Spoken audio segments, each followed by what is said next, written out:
ada pertanyaan dari teman-teman sekalian? Oke, terima kasih dari Pak Billy dan mungkin dari yang lain ada pertanyaan atau tanggapan? Oke, terima kasih Pak Tegar.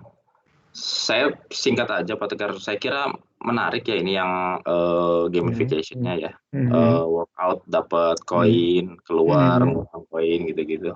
Menarik sih gitu. Cuma nanti paling yang kepikiran aplikasi tracking aktivitasnya itu realnya seperti apa ya, walaupun nantinya akan dijelaskan dalam bentuk konsep, tapi real trackingnya seperti apa gitu. Itu aja sih, tapi overall sih menurut saya menarik nih Pak Tegar. Iya.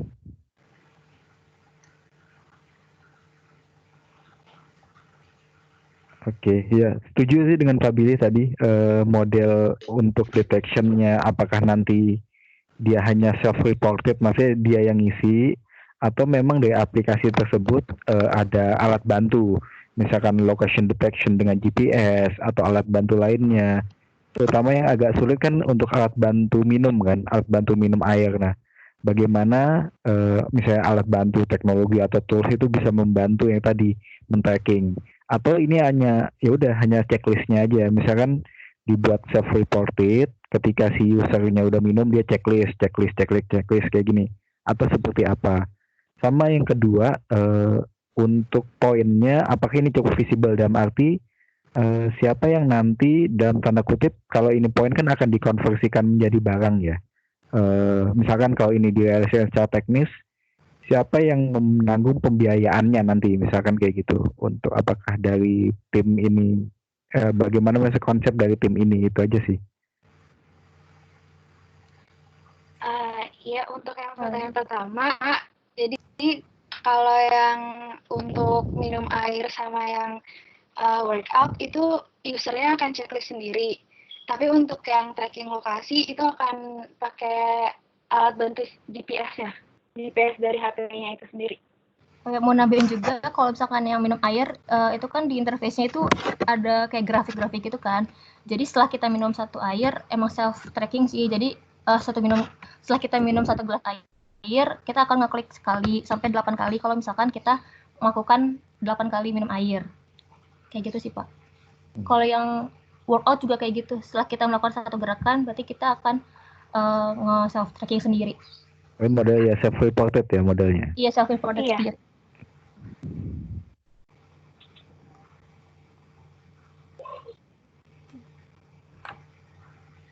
Yang tadi yang kalau ini direalisasikan secara teknis, kalau dibayangkan sebenarnya kalian, kalau misalkan yang bentuk koin itu sendiri,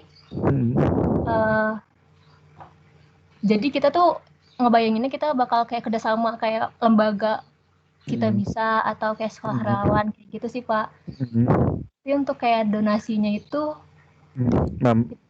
belum mikirnya ke situ sih. Apakah dari usernya gitu, maksudnya di bayangan kalian aja, maksudnya secara kasar, apakah si usernya sendiri yang akan mendonasikan sesuai jumlah poinnya, atau mungkin minta bantuan orang lain, atau seperti apa gitu? Sejauh ini yang kira-kira paling visible.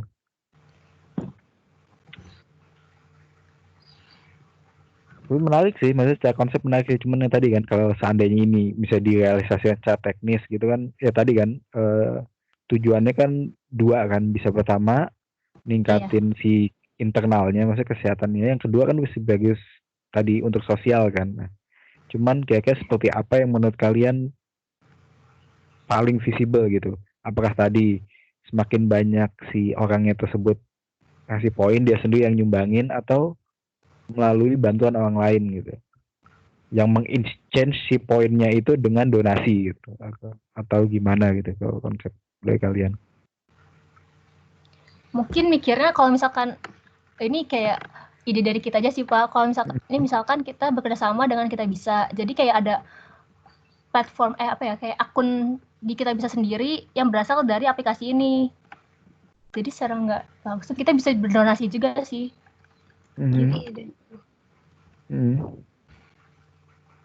Tapi yang kira-kira yang mengkonversikan poinnya itu, jadi kayak misalnya dia kan dapat 1000 poin ya.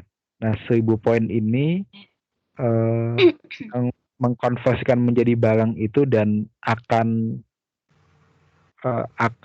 membiayai barang itu apakah si orangnya ini atau tadi langsung dari misalnya ada orang ketiga nih, ibaratnya ditebus dalam tanda kutip, mau ditebus kayak gitu. Yang atau emang belum ini ya, maksudnya belum kebayang ya? Sebenarnya belum kebayang Belum sih. kebayang. Oke.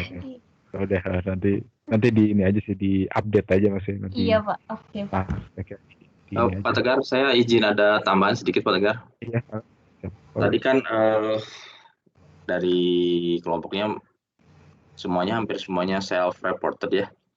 Nah, ini kan setelah self-reported ini hasilnya itu intinya bisa ditukar dengan suatu reward yang berbentuk real lah gitu. Nah cuma masalahnya satu, proteksi aja sih, tolong dipikirkan proteksinya, karena kalau self-reported terus ada hasil tertentu gitu, takutnya jadi mengada-ada ya, karena self-reported kan susah evaluasinya gitu.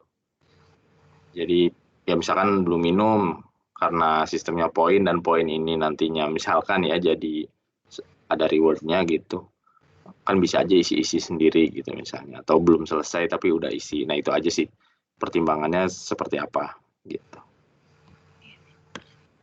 untuk proteksinya. Oke Pak. Itu aja sih.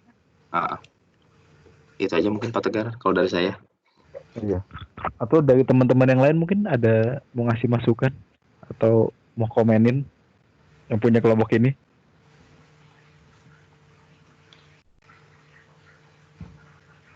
Dari teman-teman lain? Kalau dari saya oke sih Pak, soalnya kayaknya kemarin punya Sasa paling bagus Pak.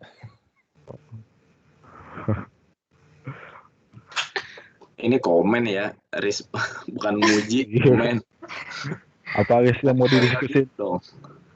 Atau itu tadi, maksudnya dari sudut pandang yang misalkan jadi user kan, menurut kalian dengan sistem ini apakah cukup visible nggak diterapin gitu? Maksudnya selain dari yang pembuatnya ya? Gimana guys? Komennya guys?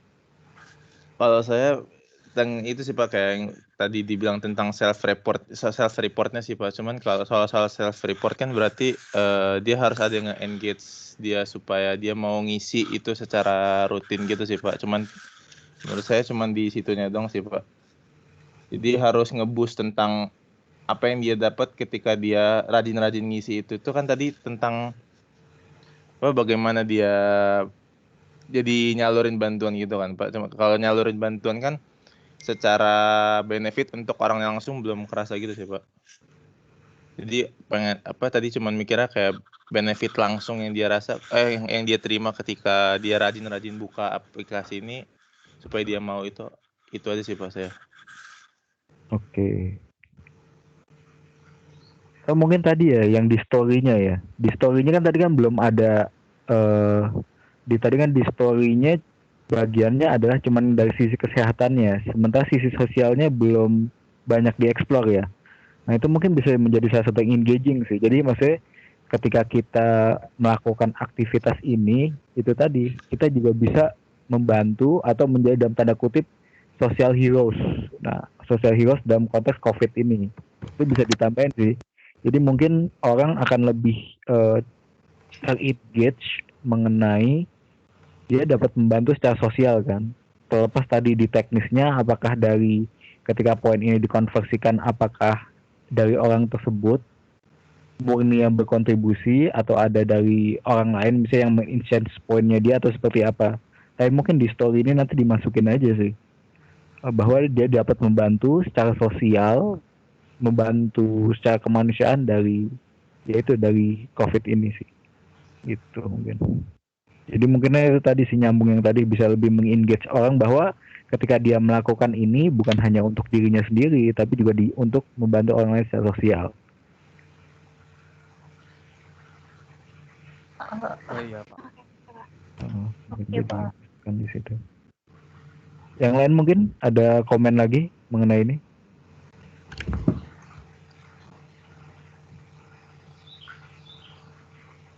Yang lain? Kelompok yang lain? Kalau dari saya nggak ada sih Pak. Nggak ada. Nggak ada itu berarti apa? Maksudnya persepsinya gimana tentang ini? Ya.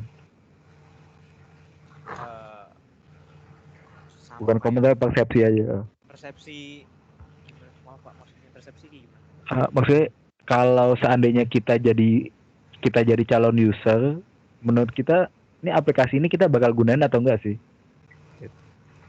Kalau dari saya sih iya sih Pak, sangat justru saya akan makainya karena salah satunya aplikasi yang ada workout-nya itu saya tertarik banget dari salah satu fitur itu, makanya kalau dari saya sih pribadi saya tertarik banget untuk pakai ini sih Pak. Tertariknya lebih ke workout-nya atau lebih ke aspek sosialnya tadi? Selain mungkin kalau dari saya sendiri primary objective-nya ngincer workout dengan segala fitur-fitur lain yang mendukungnya Pak ya. Cuman sosialnya itu bisa kalau dari saya sendiri jadi secondary objektifnya sih Pak. Social distancing. Karena kalau dari saya sendiri nggak harus ada aplikasi ini untuk bisa mengisi produktivitas social distancing saya gitu Pak. Oke. Yang lain ada lagi? Masukan atau persepsi mengenai produk ini? Pak Billy masih ada Pak Billy? Dari saya cukup sih Pak Tegar. Atau kita menuju ke selanjutnya aja Pak Billy ya? Siap Pak Tegar. Sambil nanti yang ini dia mengupdate ya mereka ya. Ya. Oke, mungkin yang dari kelompok ini dulu. Terima kasih, sambil nanti mungkin masukan-masukan tadi bisa lebih diupdate lagi ya secara teknis ya, mau seperti apa ke depannya. Oke, thank you. Menuju ke kelompok selanjutnya. Yuk, kelompoknya siapa? Faris, aja guys. Siap hadir Pak. Oke.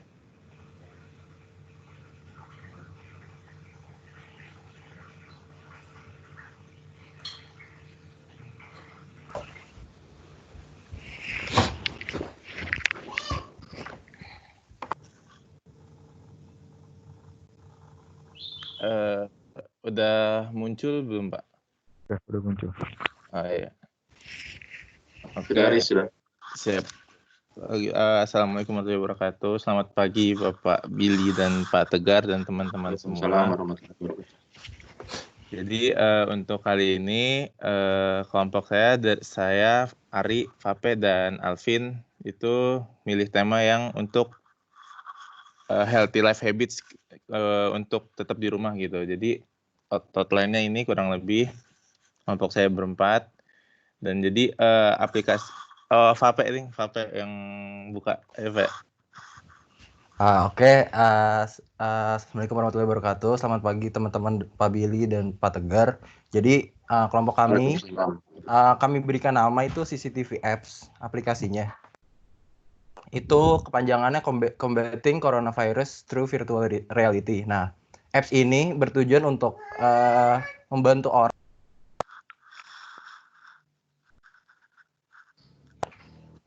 Apps ini bertujuan untuk membantu orang untuk hidup sehat selama di rumah dan meningkatkan productivity mereka gitu.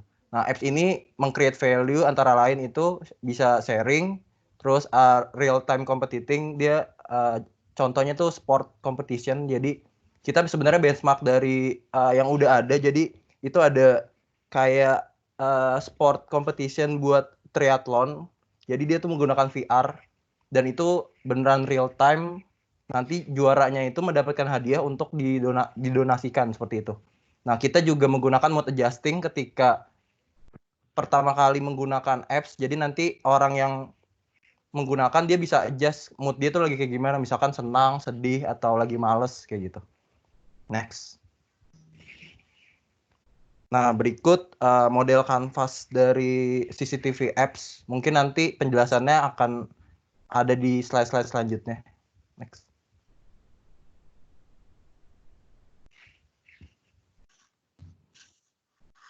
Next, Riz. Ini udah. Ya. Assalamualaikum warahmatullahi wabarakatuh. Waalaikumsalam. Selamat pagi Pak Billy, Pak Tegar, dan teman-teman semua. Ya, jadi mau nyambung dari Vape aja.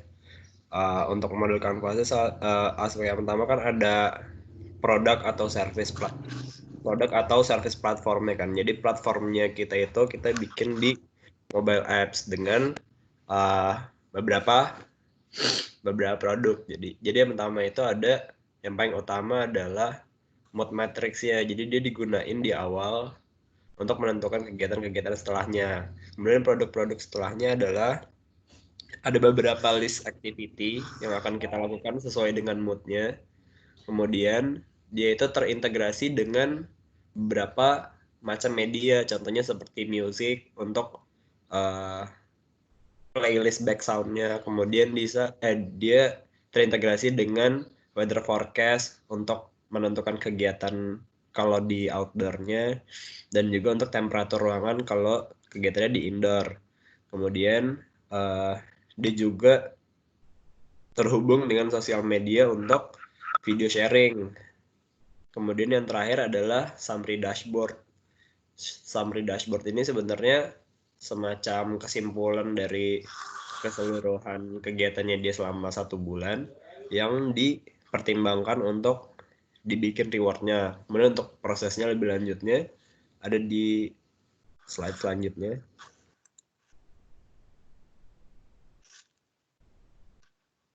Ya, nah jadi ini kurang lebih gambaran prosesnya. Jadi ada beberapa step dalam menggunakan aplikasi ini. Yang pertama itu set current mood. Yang tadi seperti udah dibilang, ada mood matrix. Jadi begitu user login untuk pertama kalinya, untuk setiap harinya, mereka akan memilih mereka sedang ada di dalam mood yang mana. Nah, mood itulah yang kemudian di translate menjadi list of activity yang dikasih dari aplikasinya. Nah, kemudian aplikasinya itu ada yang pertama,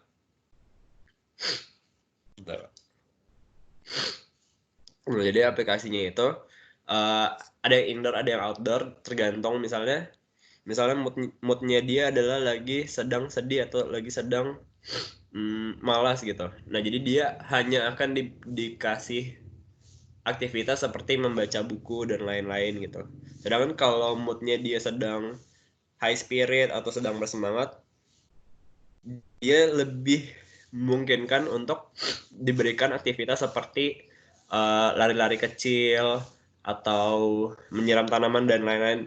Intinya kita memberikan list of activity agar yang berbeda tiap harinya agar orang-orang tidak bosan di rumah. Kayak gitu. Nah, kemudian jadi yang esensial bikin itu, jadi yang esensial adalah mereka bisa membuat video dari aktivitas yang mereka lakukan dan bisa di sharing seperti TikTok gitu sih idenya. Nah, kemudian yang lebih advance adalah untuk yang high spirit tadi aktivitasnya, misalnya untuk olahraga di treadmill. Nah, jadi kan nggak semua orang punya treadmill yang bisa terhubung dengan aplikasi ini kan. Jadi sebenarnya ini lebih ke sebagian orang gitu yang punya, dia bisa register, dia bisa menyambungkan misalnya dia punya treadmill atau punya konsol game untuk olahraga lainnya yang tadi dibilang sama Pape buat online competition, real time competition. Nah, kayak gitu. Kemudian setelah melakukan semua itu, mereka di akhir bulan akan diberikan summary dari apa yang telah mereka lakuin selama sebulan. Nah, contoh summary-nya adalah misalnya berapa video yang berhasil mereka buat dan berhasil mereka share. Kemudian ada berapa kalori yang udah mereka bakar. Kemudian dalam melakukan aktivitas, mereka melakukan aktivitas itu totalnya berapa lama, total productive time-nya. Kemudian daily routine adalah apakah mereka tiap hari menggunakan aplikasi ini dan beraktivitas kayak gitu. Nah, kemudian tadi summary inilah yang dijadiin dasar untuk mendapatkan reward. Rewardnya itu berupa poin yang bisa ditukar dengan online shopping point. Kayak gitu kurang lebihnya.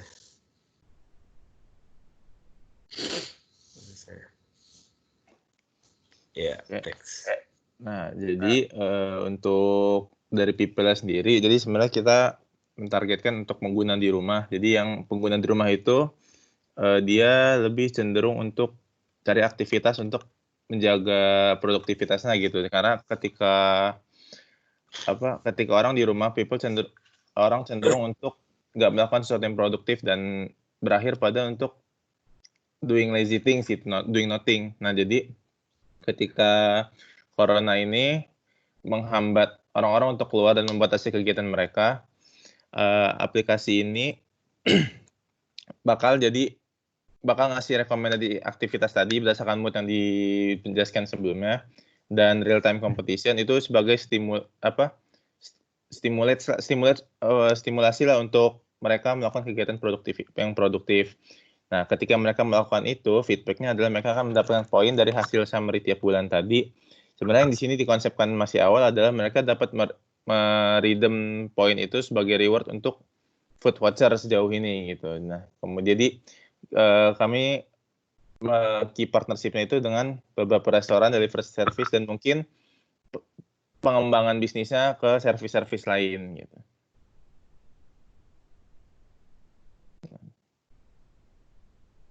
Untuk prototipenya. Oke, selanjutnya untuk prototype dimulai dari pertama story-nya. Jadi dimulai dari mood seperti yang dibilang tadi, bahwa semua aktivitas yang telah disediakan itu berdasarkan mood yang dipilih oleh usernya, bagaimana moodnya yang terjadi di rumah saat ini. Karena nyatanya mood user sendiri-sendiri itu random di saat peraturan PSBB ini dimunculkan. Dan juga yang kedua itu dari cara kerjanya, prosesnya sudah jelaskan sebenarnya. Jadi pertama dari user memilih mood-nya terlebih dahulu, baru nanti list of activities-nya bakal dimunculkan sesuai dengan moods yang dipilih. Dan selanjutnya user pun akan melakukan aktivitasnya yang bisa saja seperti tadi TikTokan, share video, atau juga bisa dengan melakukan workout yang nanti akan tercatat secara otomatis dengan lalu nanti dibikin summary-nya oleh app kita ini, dan akan dari progres yang diambil dari summary ini akan ditukarkan dengan poin. Dan selanjutnya untuk aesthetic kita menggunakan matrix for mood adjustment yang dijelaskan di produk tadi, dan lalu realitinya ya the set of activities, list of activities yang kita tawarkan berdasarkan mood pilihan tadi. Dan juga teknologinya kita memakai mobile apps, dan mobile apps ini bakal terintegrasi ke sosial media yang bisa digunakan untuk sharing, dan juga kita juga memakai sistem terintegrasi dengan alat workout seperti treadmill agar summary datanya bisa secara terotomatis tercatat ke data summary. Itu.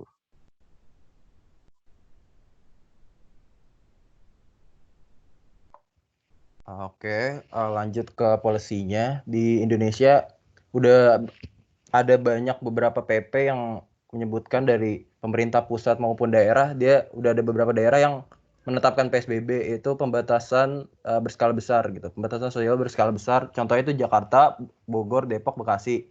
Terus beberapa polisi juga harus mewajibkan masyarakat Indonesia untuk social distancing dengan berdiam diri di rumah, atau ketika ingin berkeluar rumah harus menggunakan masker. Nah, CCTV apps ini membantu untuk masyarakat Indonesia mereduce stress level mereka ketika tetap beraktivitas di rumah. Terus yang kedua, itu maintain atau kayak menjaga kesehatan mental orang-orang Indonesia lah. Terus yang ketiga, meningkatkan produktivitas selama di rumah dengan aktivitas-aktivitas yang telah disediakan di CCTV apps ini. Next. Oke, selanjutnya perihal value yang kita tawarkan, value proposition. Secara garis besar sebenarnya ada 3 intinya, yaitu pertama kita fleksibel, di mana kita mengadjust mood dari setiap user yang pastinya random karena adanya PSBB ini, sehingga kami menawarkan activities yang relevan terhadap mood-mood tersebut. Kami agak terbuka kan mood yang dimiliki oleh setiap user. Dan kedua adalah exposure, di mana mereka bisa berproduktif sambil share apa yang mereka lakukan, dan juga mereka juga bisa sambil melihat yang lain lakukan di rumah. Dari situ bisa mereka bisa berkoneksi dan juga berinteraksi. Dan selanjutnya adalah kompetitif, di mana sebenarnya ini mengambil nilai produktif juga, sehingga di saat semua user produktif melakukan aktivitas-aktivitas mereka juga bisa termotivasi dengan adanya reward yang akan mereka dapatkan jika mereka melakukan banyak aktivitas tersebut.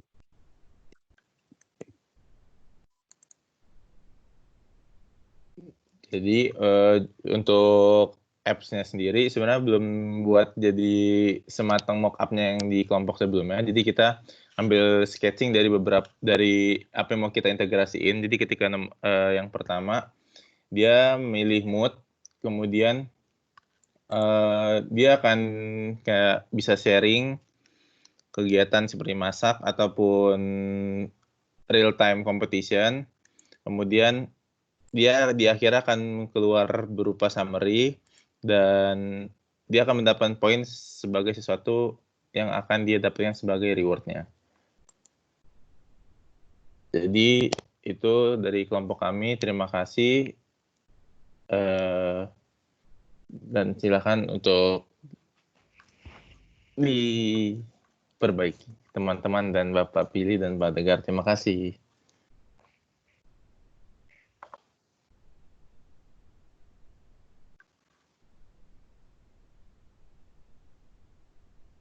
Oke, baik. Terima kasih.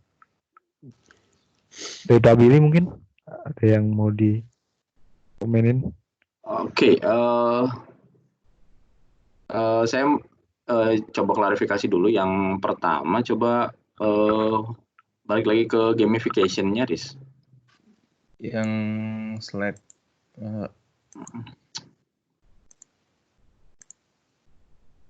yang terus. Model kanvas coba, Riz. model kanvas.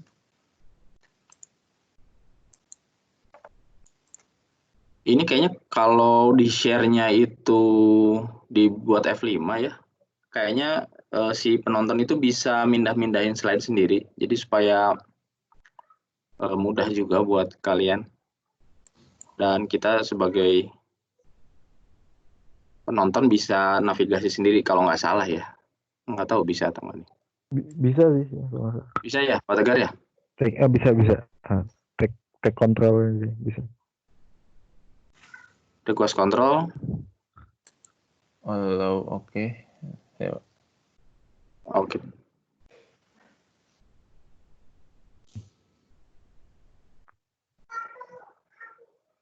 Oke ya, pokoknya gitu deh. Gini Riz, tadi yang menarik buat saya sebenarnya itu tuh yang dia olahraga, terus terkoneksi ke apps-nya gitu ya? Iya. Gimana ya bridging-nya? Untuk bridging-nya sebenarnya kan tadi kayak yang buat ketika Vape bridging, kita terinspirasi dari yang benar-benar real time, dia pakai treadmill dan segala macam. Dia kayak, jadi sebenarnya konsepnya kayak pengen kemarin kayak Kinect-nya Xbox gitu Pak. Jadi dia nge-capture apa yang dia gerakin ke suatu dunia virtual gitu. Jadi karena ngelihatnya ketika kemarin benchmark yang tadi ada di sketch up yang terakhir, Dia itu apa yang dia kerjain, dia bakal lomba sama user lainnya gitu. Jadi ntar hasil dari kegiatan itu bakal di reward sebagai poin gitu sih Pak. Iya. Cuma maksudnya bridging tuh Kinect sudah bisa belum ngedetek itu ya? Maksudnya nggak tahu nih scope-nya sih, saya sebenarnya scope teknologinya ya. Kalau misalkan ada POC-nya atau proof of concept-nya akan lebih baik gitu. Jadi sebenarnya idenya sih bagus ya.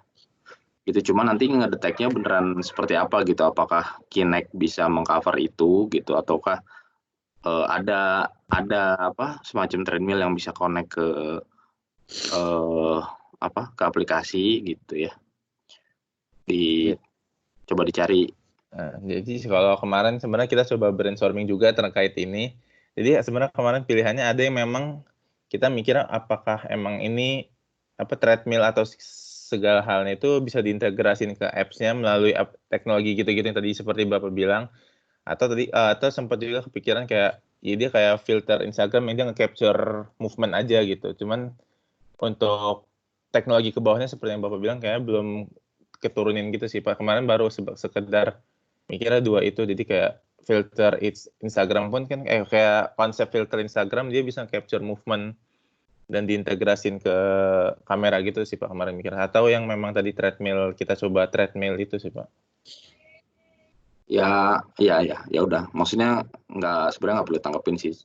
Cuma ke depannya itu harus jelas gimana ininya, karena kalau konsepnya bagus tapi sebenarnya masih ngawang-ngawang atau masih teknologinya masih lama sampainya gitu, agak sulit juga gitu.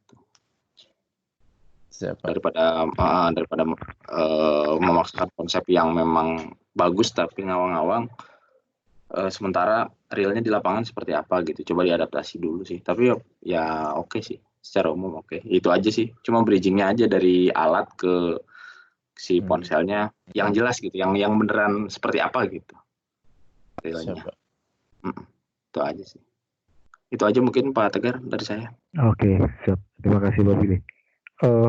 Nyambungin tadi juga yang Pak Billy, ini modelnya berarti mobile atau PC base atau desktop base? Mobile ya? Mobile sih Pak. Mobile Pak. Mobile ya. Kalau mobile sebenarnya agak sulit sih Kinect, karena kan Kinect kan bagusnya buat PC base kan. Nah itu tadi mau sampai, mungkin nanti bisa dieksplor lagi, mau sampai seberapa jauh motion detection ya kan, basisnya kan motion detection ya. Sementara kalau mobile itu biasanya terbatas motion detectionnya. Dan biasanya kalau mobile itu orang tadi prinsipnya bisa kayak facial, bisa pakai kamera, atau pakai kayak model accelerometer. Jadi kayak model gerakannya dia, misalkan dia megangin di tangan nanti geraknya itu. Nah kalau itu motion detectionnya bebas accelerometer. Nah kalau untuk mobile ini kira-kira yang mana yang lebih cocok sih, mungkin perlu digali lagi sih. Kalau tadi yang dicontohin Faris itu facial ya modelnya, kayak di IG kan. Iya Pak. Modelnya IG. Kalau di itu model facial detection. Tapi kalau facial detection, apakah dia bisa memonitor atau merekam semua gerakan orang kan? Itu perlu jadi diskusi lebih lanjut sih nanti. Kan kalau treadmill kan biasa kan ada marker kan. Yang bagus kan ada marker kan. Sementara kalau ada marker biasanya bukan mobile, tapi biasanya udah jatuh-jatuhnya ada PC atau desktop base. Itu sih. Sebenarnya mobile ini menarik sih, cuman bagaimana mencoba simplifikasikan. Sebenarnya tujuannya kan bukan semata-mata kita ingin mendetek suatu yang real time kan, tapi bagaimana semata-mata orang dengan berolahraga, walaupun itu kita tidak mendetek sepenuhnya, tapi bisa di-engage atau direkam di sini kan. Nah, apakah semua bagian atau, nah itu nanti sih perlu diskusi lebih lanjut sih dari kelompok kalian. Sama untuk yang mood ini modelnya 3 mood ini aja ya. Karakteristiknya maksudnya tidak ada karakteristik lain gitu yang coba diidentifikasi, misalkan umur atau apa, hobi atau apa gitu, dari moodnya aja. Ari. Iya Pak, mau jawab. Jadi untuk moodnya sendiri bukan dari 3 ini aja sih Pak, cuman maksudnya ini tuh maaf, apa namanya, acuannya gitu. Jadi nanti bentuknya tuh kayak mood matrix gitu Pak. Nah jadi nanti ada tiles yang bisa kita pencet gitu. Jadi misalnya ada yang kan kalau 3 ini high spirit, normal, dan lazy gitu. Nah tapi ada yang kayak di tengah-tengah high spirit dan normal gitu. Ada yang tengah-tengah normal. Berarti maksudnya modelnya mood ya, bukan masih nggak ada misalkan umur, motivasi atau iya. apa gitu. Iya, Modelnya baru mood based ya. buat sih Pak. Ya. Mungkin ini buat jadi bahan diskusi lain sih. Memungkinkan nggak sih, atau misalkan kalau kalian mau masukkan, jadi bukan hanya sebatas dia mendeteksi mood, tapi kalau misalkan dia yang moodnya nggak bagus, coba maksudnya dengan sistem ini gimana cara jadi modelnya ada stress, selain mengadjust atau mengadapt mood menjadi program rekomendasi, bisa juga nggak sih di sini? Jadi kalau misalnya moodnya dia nggak bagus, nah di sistem ini nanyain dan termasuk dia ngasih rekomendasi terkait dengan moodnya. Jadi kan kalau ini kan mengadjust ya, jadi dual point nanti jadi. Yang pertama, moodnya kan sekarang di-adjust, dia jadi program rekomendasi. Atau yang kedua, kalau dia moodnya memang nggak bagus, kita coba ngasih rekomendasi untuk ya tadi men-solve moodnya kenapa nggak bagus. Karena kan sekarang di banyak kasus kayak sekarang di COVID ini orang di rumah stres atau bosen ataupun yang lain. Nah, bisa nggak sih ada fitur atau apalah hal yang lain yang itu akan lebih mudah dibanding tadi kan. Sebenarnya ini kan killing fiturnya kan salah satu kan kalau yang di sini adalah fitur yang tadi kan deteksi real time dari treadmill ke ini. Nah sementara ini kan kalau di mobile kan agak visible. Bisa nggak sih sekarang di shifting jadinya salah satu killing fiturnya ini adalah yang tadi, orang kalau moodnya nggak bagus, kita ngasih rekomendasi either itu dengan ada page lain, ada ya apapun itulah nanti yang bisa jadi ide kalian, diskusi kalian untuk mencoba menyesuaikan itu. Jadi bukan hanya semata-mata menyesuaikan moodnya dia, tapi mencoba bagaimana dalam tanda kutip memanipulasi atau mengimprove moodnya dia pada saat itu. Dengan cara apanya, nah itu bisa didiskusikan lebih lanjut sih. Siap Pak. Gitu sih. Jadi di shifting sih modelnya. Dan kalau ini kan kayaknya kan kalau yang model detection dari treatment kan agak kurang visible ya untuk di ini. Mungkin itu desain saya sih lebih baik di shifting juga sih. Tetap yang tadi, tetap ada konsep rekomendasi, tapi di sisi lain ada penyesuaian dari sisi kalau dia moodnya nggak bagus, gimana cara kita buat ningkatin moodnya. Sebenarnya menarik sini mencoba mengadjust mood ini gitu.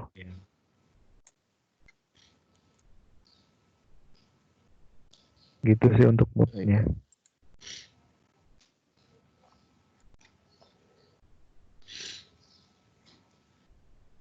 Mungkin dari yang lain ada yang mau dikomentarin kalau ngeliat dari ini, dari yang kelompok lain.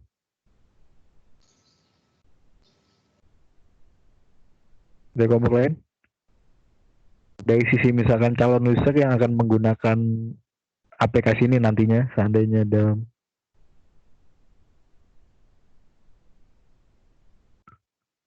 yang lain.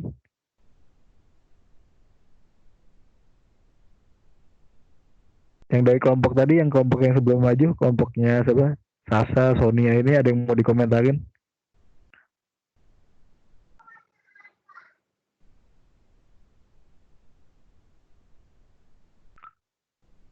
Ada yang mau komentar, silakan. Halo Pak, ini saya Danti. Danti. Tadi sempat kepikiran sih Pak, kalau misalnya mood saya tuh males, kan lazy kan. Tapi sebenarnya saya pengen olahraga, jadi kayak tujuannya kayak ya udah mencari motivasi. Kira-kira itu bisa nggak ya? Atau kayak ya udah kalau misalnya lazy berarti udah langsung diarahkan ke yang lebih ke low activity kayak gitu. Jadi kayak tujuannya kayak biar bisa ngelakuin, biar termotivasi gitu dari lazy ke olahraga gitu.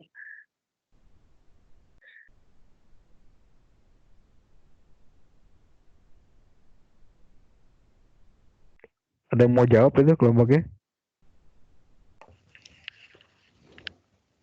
Mungkin nanti bisa dipikirin lebih lanjut sih Pak, kalau misalkan pertama kan dia current mode dulu. Nah nanti mungkin abis dia ngeklik current mode itu dibalikin lagi tujuan dia setelah gunain ini mode ini bisa jadi pengen apa, misalkan dari lazy pengen ke high spirit, nanti bisa diarah-arahin kayak gitu sih mikirnya Pak. Oke. Ya baru tadi sih terkait dengan rekomendasinya tadi.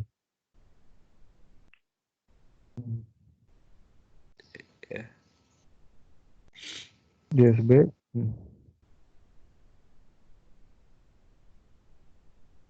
Ada lagi mungkin?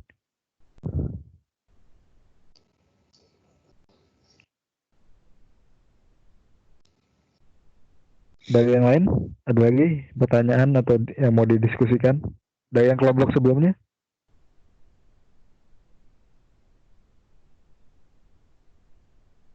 Kelompok sebelumnya? Yang mau ditanyain atau mau komentar?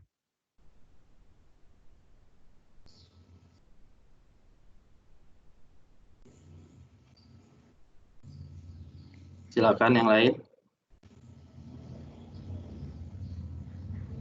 Atau sudah kita lanjut ke presentasi selanjutnya mungkin Pak Tegar. Iya, boleh Pak Billy. Baik. Siap. Ya, thank you untuk kelompok ini. Teman-teman.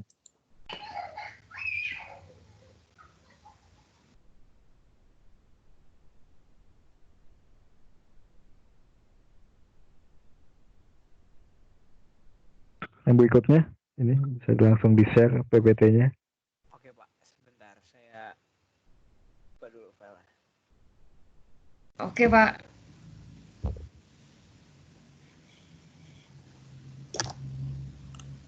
Ini kelihatan nggak?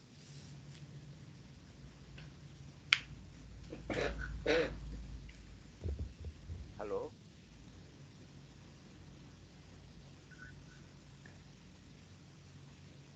Udah, langsung aja ya? Iya. Oke. Assalamualaikum warahmatullahi wabarakatuh. Selamat siang semuanya. Perkenalkan kami dari ICU, I Challenge You. Pada hari ini kita menantang kalian untuk menghilangkan kebiasaan bosan kalian di rumah dan lebih produktif lagi dalam keseharian di COVID. Next. Nah, sebenarnya ICU itu apa sih? Jadi ICU ini adalah sebuah online mobile platform di mana kita bakal mengajak kalian untuk lebih meng-engage lagi sebenarnya apa sih yang bisa kita lakuin sama daily life kita. Di sini kita bakal nyediain suatu platform di mana kita sebagai user, saya bisa ngepost tantangan buat mereka-mereka yang sekarang mungkin lagi ngalamin kebosanan atau mungkin lagi terjebak corona dan lain sebagainya. Dan kita juga melalui platform ini kita bakal menaikkan engagement kalian untuk tertantang dengan ide-ide challenge yang udah dipost di platform kita.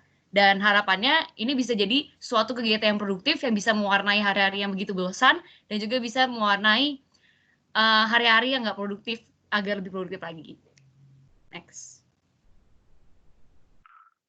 Ya, ini jadi ideas model kanvas kita yang bakal dijelaskan selanjutnya. Next.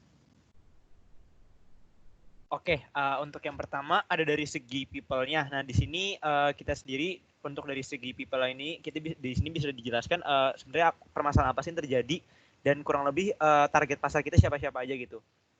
Jadi kami menganalisis bahwa ketika orang-orang ini khususnya di Indonesia yang sedang mengalami PSBB ini dan mungkin di beberapa negara lainnya di dunia itu ketika sedang menghadapi masa-masa isolasi di mana mereka tidak bisa keluar dan tidak bisa melakukan kegiatan produktif selain di rumah, kita ini melihat bahwa mungkin untuk beberapa orang hal ini merupakan suatu hal yang menyiksa mereka karena beberapa dari mereka merasa bahwa mereka tidak bisa melakukan hal kegiatan-kegiatan pada umumnya, ataupun untuk beberapa orang yang mungkin harus melakukan suatu kegiatan di kesehariannya untuk istilahnya bisa melengkapkan hari mereka dalam tanda kutip. Nah, untuk karena itu, untuk dari segi pasar kita sendiri adalah seperti sudah dijelaskan tadi, dikarenakan aplikasi kita ini menyediakan untuk dari dua tipe, yaitu pertama untuk ada orang yang untuk mengadakan challenge dan kedua ada orang untuk menerima challenge tersebut. Kita sendiri ini memiliki target pasar adalah orang-orang yang memiliki ide yang baik dari segi ide-ide itu untuk memunculkan sebuah challenge dan juga untuk beberapa orang-orang yang seperti sudah saya jelaskan tadi yang ingin mengikuti challenge tersebut karena merasa bahwa untuk mengisi kegiatan-kegiatannya di rumah yang tidak memiliki kegiatan lainnya gitu. Dan untuk range dari aplikasi ini sendiri baik dari remaja sampai dewasa. Nah, untuk produk or platform yang kita bakal gunain itu, kita aplikasinya dalam bentuk mobile application platform. Yang udah dibilang, user bisa post challenge, dan juga user bisa join challenge. Dan sebenarnya bentuknya tuh apa sih post and join challenge-nya itu? Jadi, misalnya saya ngepost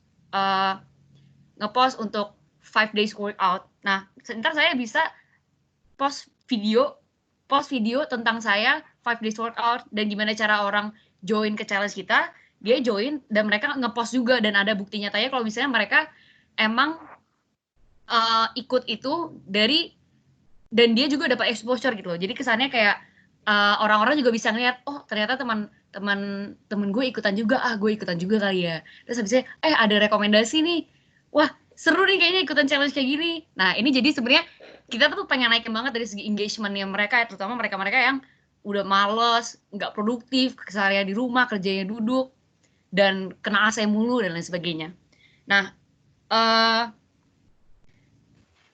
through the completion challenge-nya itu, jadi user itu tuh bakal dapat poin yang bakal dijelasin selanjutnya, gimana akumulasi poinnya, dan dari setiap poinnya itu tuh kuantitasnya tuh beda-beda, kayak misalnya kalau misalnya ngepost dapat berapa, dan kalau misalnya yang join tuh dapat berapa, dan itu bakal terpampang di Hall of Fame-nya gitu, di Hall of Fame dari aplikasinya tersendiri. Kayak misalnya dari semua teman-teman yang ada, oh yang paling produktif ternyata si A gitu. Karena biasanya setiap hari ngambil challenge aja terus gitu biar ada kerjaan gitu. Dan exposure-nya itu bisa dilihat dari kayak bisa sering search apa, sering lihat challenge apa, dan sering join challenge mana, itu bisa direkomendasi setiap harinya ke setiap usernya. Next.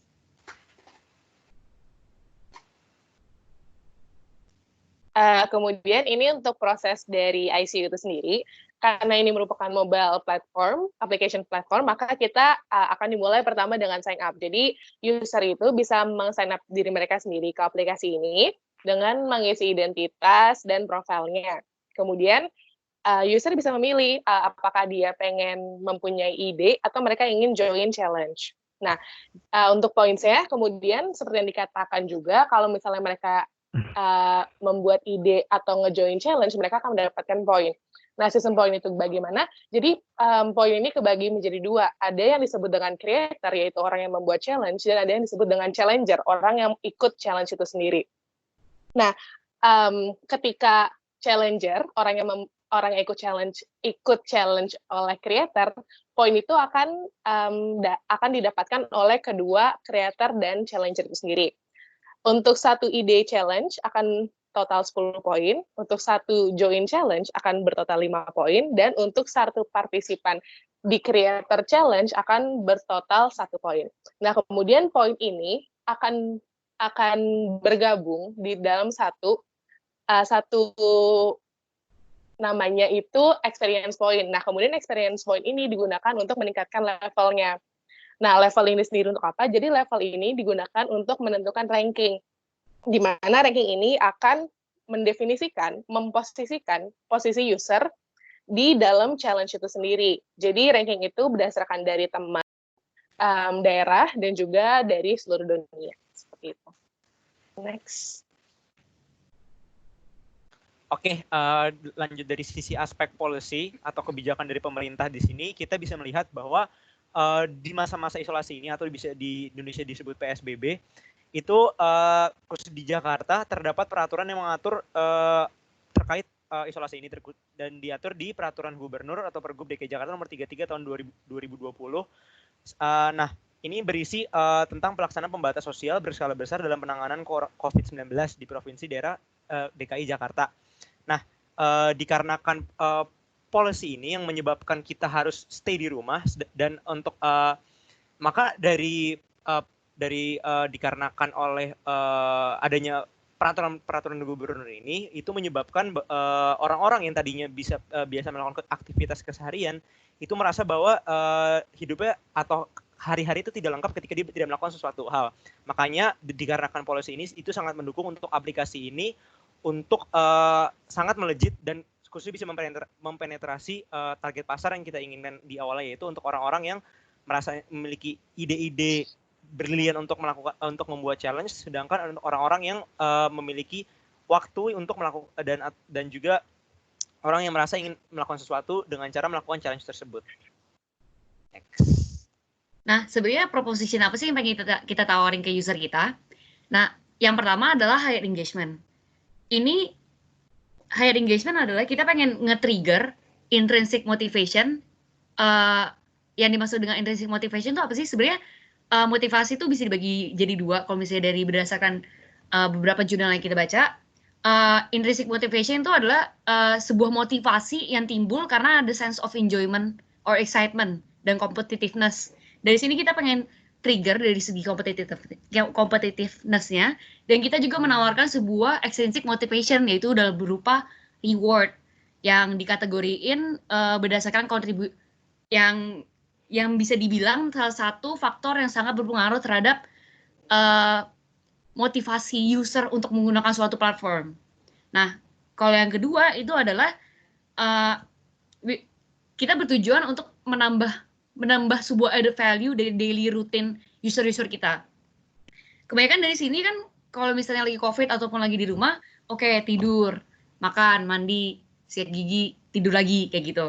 Kita tuh pengen break the barriers of that monotonous life dan add up some taste of life gitu loh, dengan cara mungkin berupa nerima challenge. Dan menurut kita kalau misalnya dengan adanya pola seperti itu, lama-lama ini menjadi sebuah kebiasaan kalau misalnya bisa biar mereka tuh tergerak nggak cuma karena ada challenge doang, tapi mereka bergerak karena mereka ingin beraktivitas kayak gitu, untuk meningkatkan sense of activities-nya dari daily routine yang monotonousnya itu. Nah, terus habis itu proposisi yang ketiga yang ingin kita tawarin adalah di sini kita berperan sebagai sebuah jembatan antara content creator dan user yang bakal join antara kita. Nah, mungkin dari beberapa dari kita ini udah cukup familiar dengan content creator yang kayak Instagram atau fashion atau masak atau kegiatan-kegiatan entertainment lainnya yang di mana rata-rata di entertainment industries yang paling tinggi. Nah, lewat platform ICU ini kita pengen membangun sebuah jembatan di mana mereka yang bahkan punya ide gila ataupun ide yang biasa banget but impactful tuh bisa menjadi sesuatu karya yang emang oke, yang bahkan bisa ditonton orang-orang dan mengengage orang untuk ikut kayak gitu. So they can climb up the ladder dari segi daily routine-nya mereka kayak gitu. Next. Nah, kemudian ini adalah gambaran dari prototipe kami. Pertama dimulai dari story. Jadi story yang kita membawakan adalah ketika dalam kondisi pandemi, orang akan merasa bosan dan juga banyak pilihan untuk menjadi produktif. Nah, kemudian yang paling dirasakan di saat pandemi ini adalah kurangnya interaksi sosial. Nah, jadi dari kami, dari ICU itu ingin mengisi gap di mana adanya kekurangan interaksi sosial dengan membuat platform untuk mereka ikut challenge yang bisa berinteraksi dengan orang lain. Jadi mereka bisa produktif dan bersenang-senang bersama. Nah, kemudian untuk estetiknya sendiri, interface ini akan seperti sosial media dengan simple color dan desain. Jadi user ini tidak akan bingung dalam menggunakan ICU itu sendiri. Kemudian untuk realitinya, user ini akan merasa experience bermain bersama teman, experience bermain tantangan bersama teman-teman yang lain, di mana user itu juga bisa merasakan kreativitas yang mereka bawakan di challenge itu sendiri. Kemudian untuk mekaniknya itu ada points, experience points, dan ranking yang berdasarkan dari level, dan untuk teknologinya itu dengan mobile application dan juga big data untuk melihat tren di SEO application. Next. Kemudian untuk produk mockup kita, kira-kira gambarannya bagaimana akan terbentuk ICU mobile platform ini. Next. Untuk sekarang kita membaginya menjadi 3 segmen. Pertama ada discover, di mana itu adalah search page. Jadi itu challenge itu semuanya akan ada di sana. Dan challenge ini adalah ide-ide yang dikeluarkan oleh creator. Nah, kemudian challenger bisa join ke challenge yang udah dibuat oleh creator.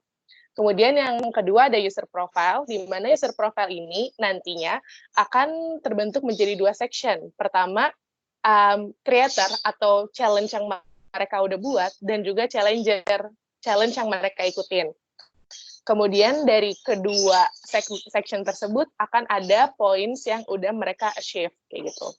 Terus yang terakhir adalah ranking board, di mana dari akumulasi poinnya, yang kemudian dibagi 2 segmen juga, challenger dan creator, mereka ada di posisi berapa, sehingga user bisa melihat exposure dan engagement mereka terhadap user-user lainnya. Sekian presentasi dari kami. Terima kasih. Assalamualaikum warahmatullahi wabarakatuh. Waalaikumsalam. Ya, baik. Terima kasih. Dari Pak Billy. Oke, baik Pak Tegar. Yang ini lebih kompleks ya, kelihatan lebih kompleks. Saya rasa bagus sih ya, menarik ini. Saya nggak ada deh kayaknya Pak Tegar, yang ini. Oh, nggak ada Pak Billy. Apa gitu? Masuk. Ini terinspirasi dari challenge yang IG sekarang ya, kayak Paintbrush challenge atau apa ya? Iya Pak. Iya, cukup request challenge itu.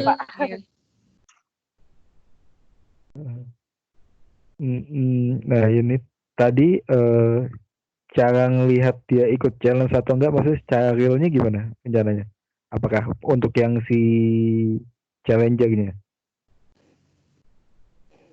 Apakah dengan dia cara mengupload file, video, post atau whatever itu kan kalau di IG kan bisa langsung ya dari postnya ya. Nah kalau dari platform ini mekanisme yang sama kah atau mekanisme seperti apa?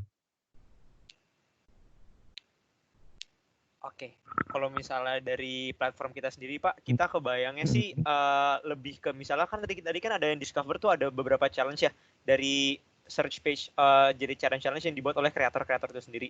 Nah dari challenge tersebut ketika dia pencet dari challenge itu nanti keluar tombol untuk istilahnya kalau misalnya mungkin Bapak atau Pak Billy pernah buka aplikasi TikTok sendiri pun nanti pun dia itu kurang lebih bisa. Saya nggak pernah ya, sumpah. Pernah juga nggak apa-apa. Kita berdua nggak pernah ya. Jangan suka nuduh-nuduh. Kita nggak bilang intro.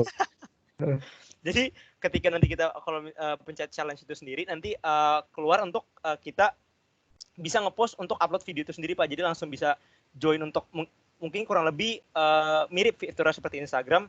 Ketika kita pencet, cuman bedanya ketika kita pencet challenge ini kita bisa langsung upload rekam video ataupun foto tergantung dari jenis challenge tersebut. Apakah nanti dia kebutuhan untuk upload foto ataupun video gitu Pak. Oke.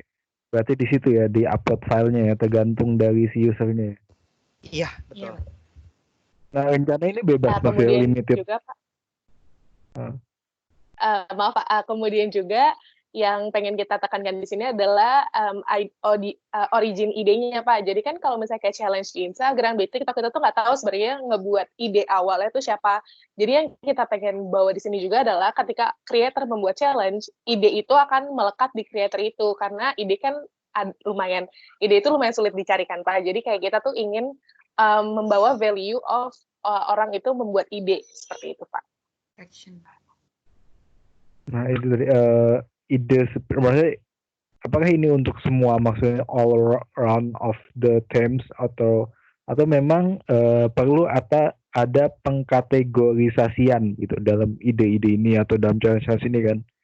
Dan ya itu tadi misalnya bisa jadi ada behavior yang mungkin inappropriate misalkan dalam konteks tertentu lah.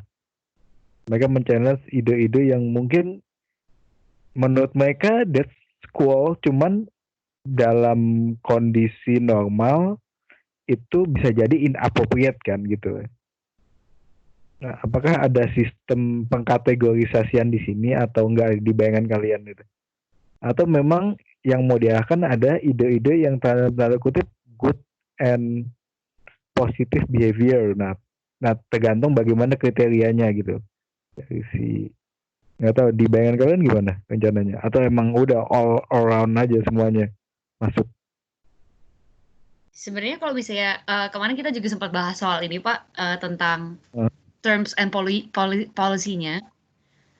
Jadi kalau misalnya soal ngepost challenge, jadi sebenarnya kita awalnya juga nge-seka-seka dulu, tapi dari sistemnya kita belum kepikiran sampai detail banget, tapi kurang lebih kayak misalnya ada challenge yang 18+ atau mungkin challenge yang not to try this at home dan lain sebagainya itu di take down dari kitanya gitu Pak. Jadi kayak misalnya kalau misalnya di Instagram ada yang copyright, biasanya itu langsung diblok sama Instagramnya kayak gitu Pak. Untuk kategorisasinya. Atau mungkin langsung dikategorisasiin yang memang nggak tahu ya, memang masih kategoris nggak kan, misalkan kalau mau dibuat prototype atau mau dibuat spesifik, kategorisasikan yang memang dalam tanda kutip kategorisasi umum lah, good behavior aja ya, maksudnya biar tidak membuka kesempatan buat orang bagus, walaupun ya itu tadi menurut orang itu keren ya, tapi menurut maksudnya dalam konteks normal takutnya jadi disalah artikan atau gimana ya, nggak tahu sih kalau di persepsi saya gitu sih. Kalau takutnya kalau idenya terlalu bebas, kecuali ya itu tadi kalau tujuannya engagement oke kan, tapi kan ada tujuan positif behavior juga ya. Apalagi kalau ini diikuti oleh banyak orang, malah yang niatnya engagement tapi malah dalam tanda kutip men-share hal-hal yang bisa jadi itu belum tentu positif behavior. Nggak tahu, mungkin kalau kalian punya pandangan lain sih, tapi kalau dari saya concernnya itu sih, kalau seandainya ini misalkan direalisasikan, ya itu tadi, kalau untuk konteks behavior yang memang takutnya itu agak kurang umum lah, jadi malah men-share hal yang negatif gitu. Oke, Pak boleh izin menjawab? Ya boleh. Oke.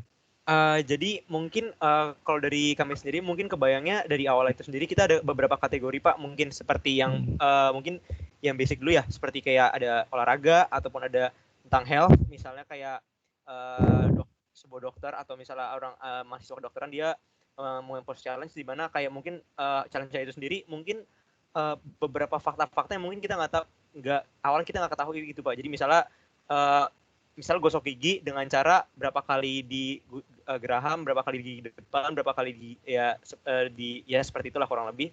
Jadi mungkin untuk awal sendiri kita ada beberapa kategori yang mungkin bakal kita sediakan. Jadi di mana orang-orang content creator itu sendiri bisa milih untuk masukin di kategori yang mana.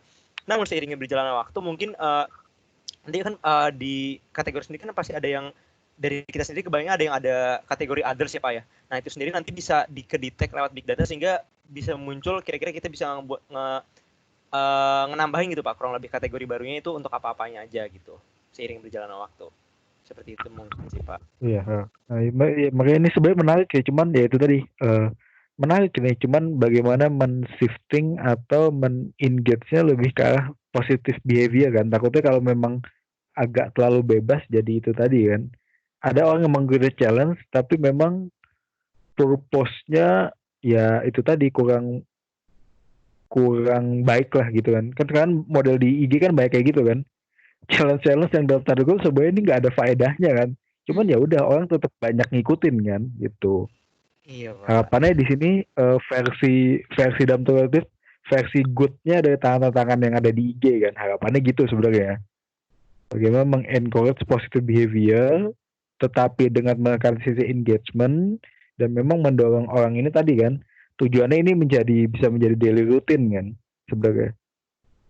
Daily routine yang tanpa ikut tantangan pun ini bisa menjadi suatu behavior kan. Itu sih. Ya itu ya nanti diperkuat sama itu tadi Eh, eh, sama atau di bayangan kalian ini cukup visible nggak secara teknis?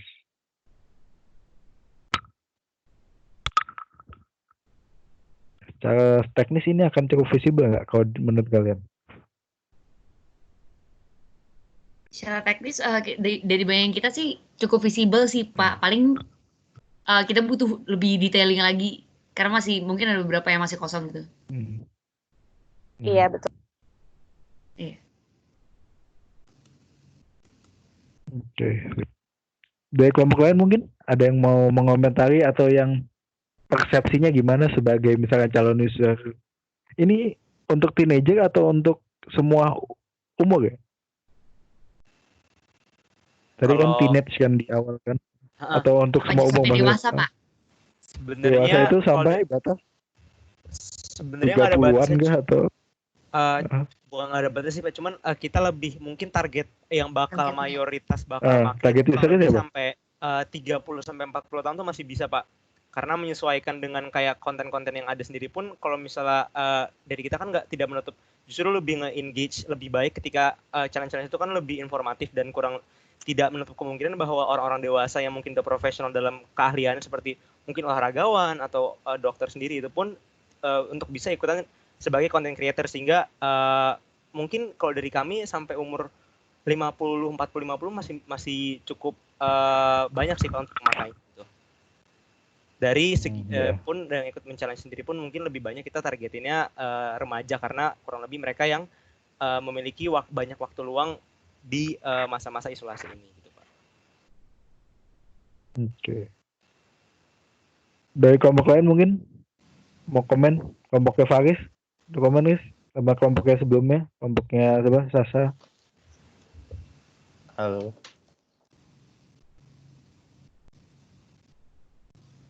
Kelompok lain?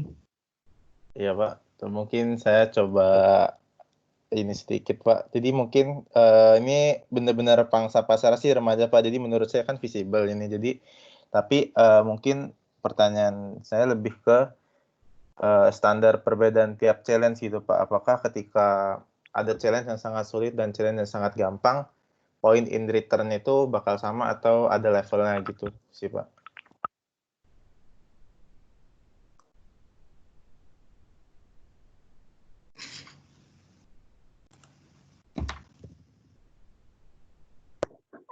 Kalau untuk sekarang kita belum ada pemilihan poin berdasarkan difficulty dari challenge itu sendiri sih, tapi makasih Faris sarannya.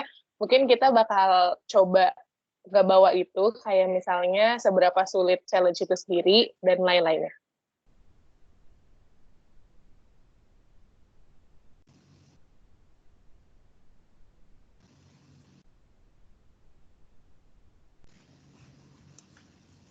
Baik, makasih Danti.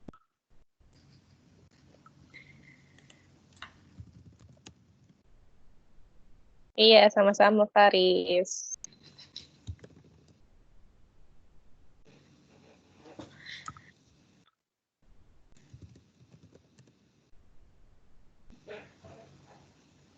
Oke, Pak Tegar, bagaimana Pak?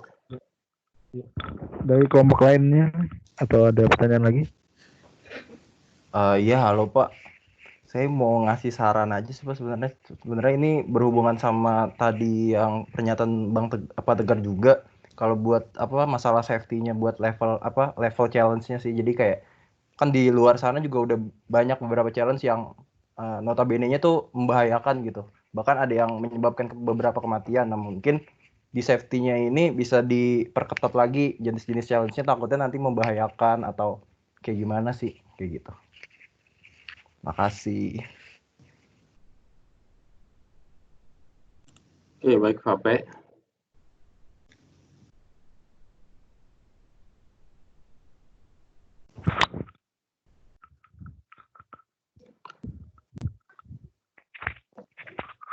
Yang lain ada lagi mungkin? Ini kelompok terakhir ya? Iya Pak. Iya Pak.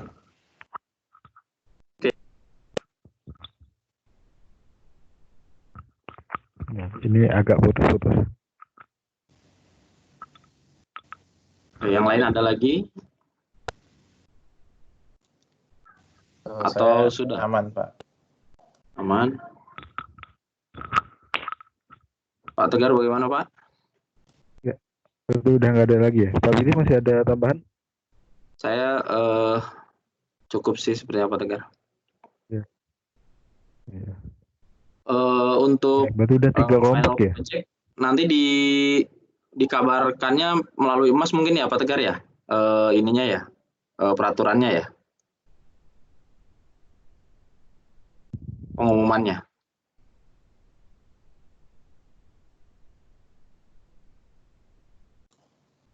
Halo Pak Tegar. Ya, tadi putus-putus Pak Billy. Oh Wow, putus-putus. Oh siap. tadi Oke, gimana?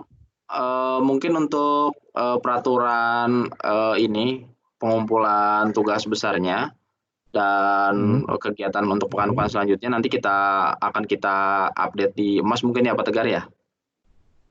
Oh iya boleh ya, boleh ya.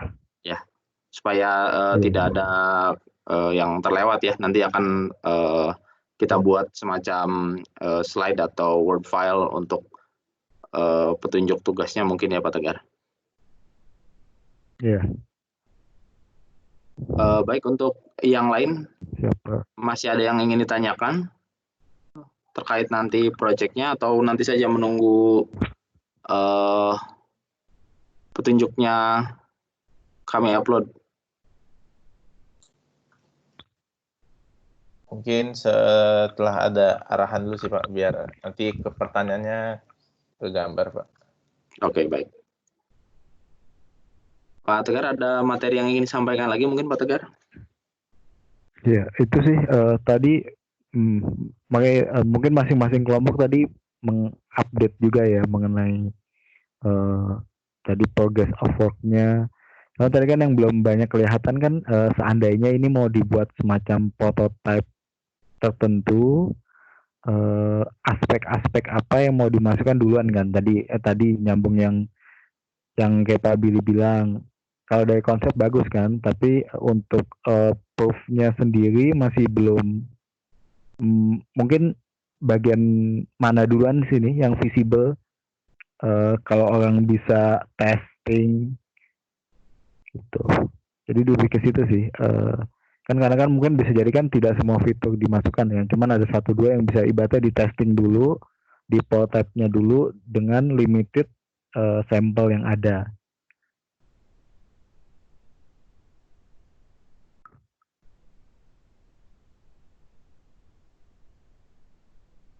Ya, halo. Ya, Pak Tegar silakan. Ya. Tadi udah masuk loh, ini putus-putus ya. Sudah dari tadi masuk. Ya, tadi sih itu mungkin buat nanti sih. Habis itu bisa diskusi lagi sama termasuk bagaimana mentes konsep ini dalam skala terbatas. Oke, baik.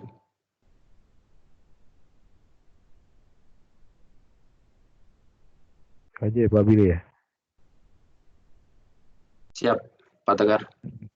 Berarti sementara itu saja ya untuk hari ini ya? Iya, itu aja ya.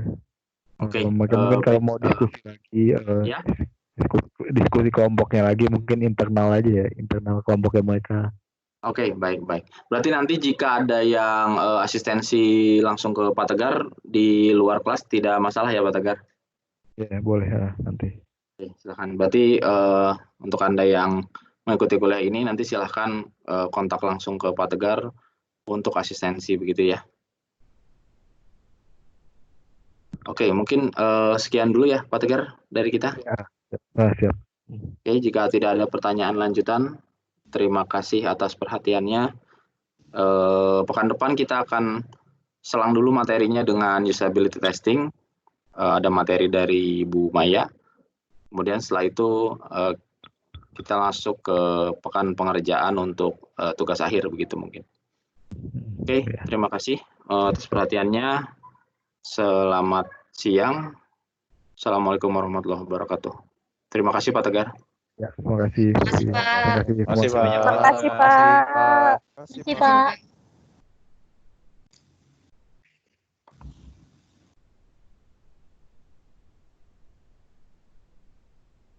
Wow. Iya. Kenapa? Wow. Tanya, oi. Aduh.